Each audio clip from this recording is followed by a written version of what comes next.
Don't give me a Band-Aid when there's a knife in my back. Malcolm X said it best. If you stick a knife in my back 9 inches and pull it out only 6 inches, the knife is still in my back. If you pull it out all the way, the wound is still open. What needs to happen is the knife needs to be removed entirely, the wound needs to be treated, and the conditions that allow the knife to be there in the first place need to be eliminated. Hey y'all, welcome to my YouTube channel where we learn together, take action together, and reflect together. My name is Tamera, and thank you so much for being here. Today, we are exploring 2 critical concepts that are essential for anyone committed to the pursuit of liberation: false charity and true generosity. Paulo Freire's transformative book, The Pedagogy of the Oppressed, powerfully explores these ideas. And if you've been riding with me in the car, pun intended, from the beginning, you already know how deeply The Pedagogy of the Oppressed has shaped my life. This book is more than just a reference for me, y'all. It's the blueprint for my social justice and liberation work. In fact, the name of this YouTube channel is inspired by Freire's revolutionary ideas.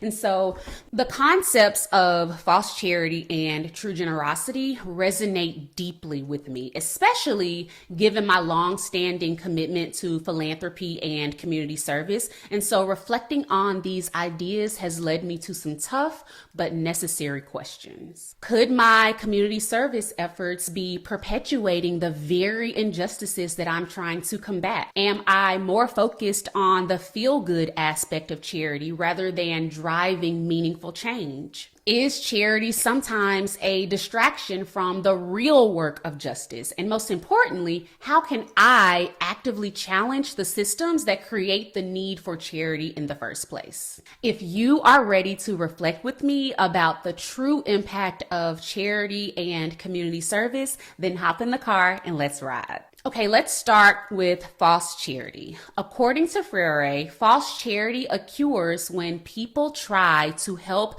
by giving money, food, time, or resources without actually addressing or challenging the root causes such as systemic oppression, inequity, unfairness, and lack of access and opportunity. False charity is like trying to make things a little better without really changing the bad stuff that's causing the problems in the first place. False charity maintains the status quo or keeps things the same by only giving a little bit of help for a short time instead of making real changes that would solve the problems for good. False charity often helps those in power stay in control, keeping the giver in charge while leaving the recipient dependent without truly empowering them. The goal isn't to shift, redistribute, or share power, but to keep things the way they are. To better understand false charity, here are a few metaphors. False charity is like placing a Band-Aid over a broken bone.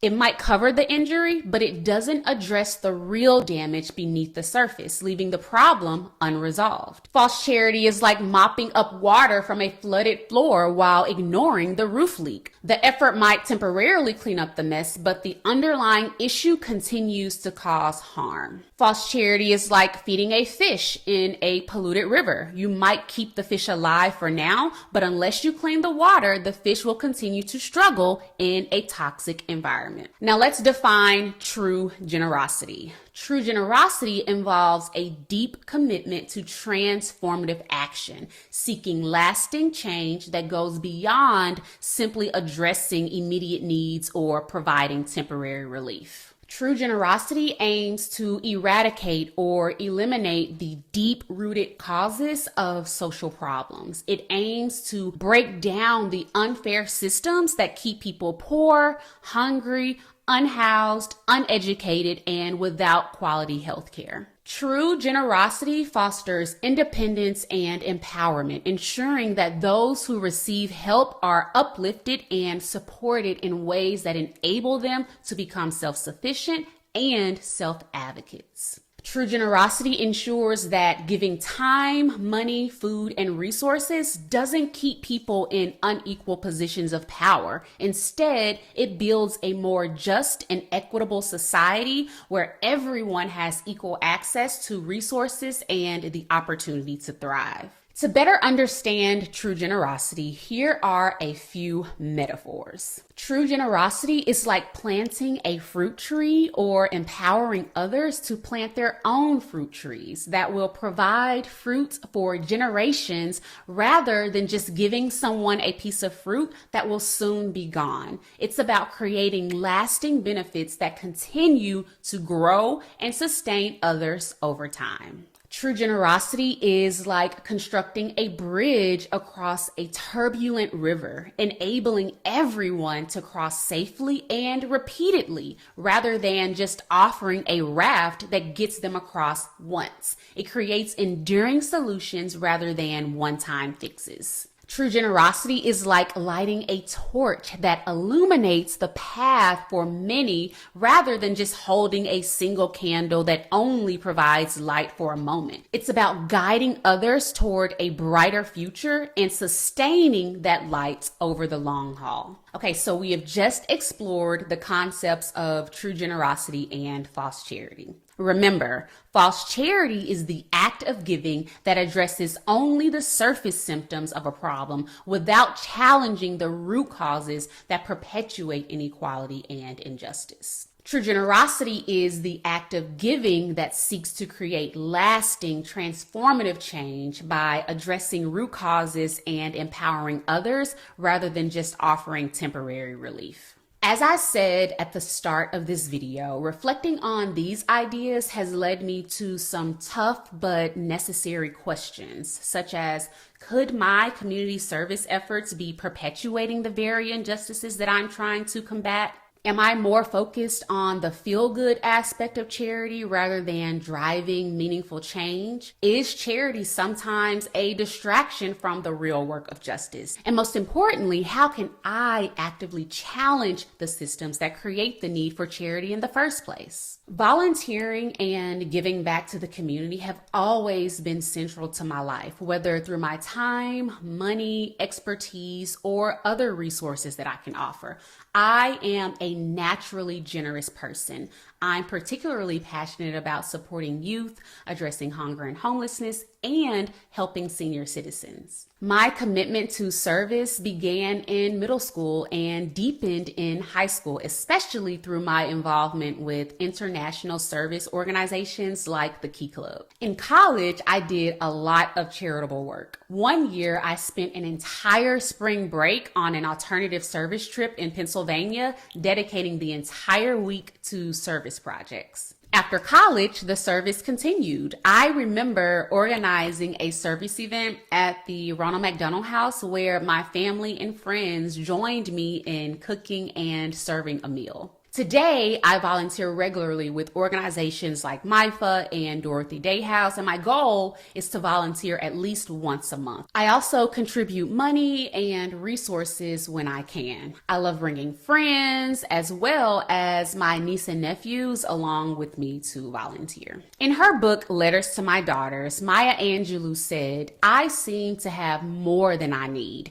and you seem to have less than you need, and so I would like to share my excess with you." And that's how I feel. Giving my time, money, and resources has always felt like a powerful way to make a difference, and I intend to continue as long as I am able. I am happy to describe myself as charitable. It makes me feel like I'm making meaningful contributions to humanity. Miss Shirley Chisholm once said, "Service is the rent you pay for a room on this earth." And I stand by that. However, exploring the concepts of false charity and true generosity reminded me that while volunteering is valuable, it isn't enough on its own. My efforts must also include learning about and challenging the injustices that make volunteering necessary in the first place. Take food insecurity, for example. It's not enough to simply provide meals. We must also advocate for the policies and practices practices that address the root causes of hunger. When I think about organizations like MIFA, which creates programs like Meals on Wheels to support seniors, or the Mid-South Food Bank, which provides meals to families and children in our community, I wonder whether or not these organizations are working to address the root causes of food insecurity. And honestly, when I sign up to volunteer, I often don't question the organization's efforts behind the specific task that I'm there to do. But I realize now that I should. I should ask what MIFA is doing to eliminate the need to deliver meals to seniors. When volunteering at Cafe du Memphis, one of Dorothy Day House's fundraisers to provide temporary housing and support services for families experiencing homelessness, I should also learn about their efforts to advocate for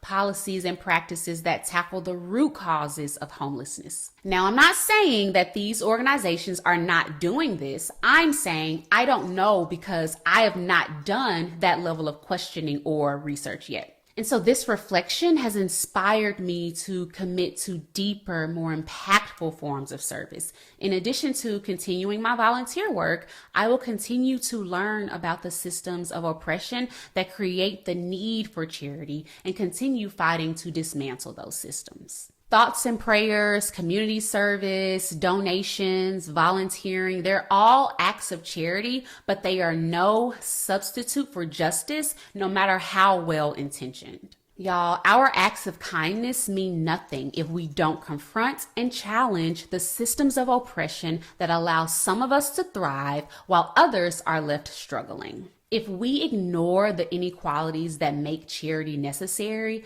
then our kindness might actually make us more part of the problem than the solution. True generosity, which is my goal, requires a shift in focus from alleviating suffering to eliminating the causes of that suffering. And I am determined to be a part of that transformative change. And that's all I have for now, y'all. Thank you so much for riding with me. Please share your thoughts about true generosity and false charity in the comments. Also, please sign up for my newsletter, y'all. It is really, really good. I share content about liberation, teacher education, and my lifestyle. I'll link it below.